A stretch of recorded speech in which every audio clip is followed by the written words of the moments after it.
వెంకటగిరికి, కాళహస్తికి, తిరుపతికి drinking water, 97,000 ఎకరాలకి సాగునీరు అందించే విధంగా ఒక టీఎంసీ ఆతురపడ్డ రిజర్వాయర్ని ఏర్పాటు చేయడం.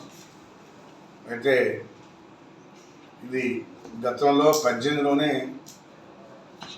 చంద్రబాబు నాయుడు ముఖ్యమంత్రిగా అప్పట్లోనే శాంక్షన్ చేశాడు.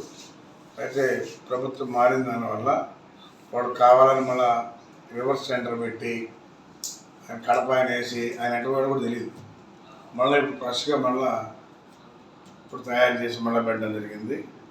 ఎందుకంటే రోజులు జరిగే కొద్ది రేట్లు పెరిగిపోతా ఉన్నాయి.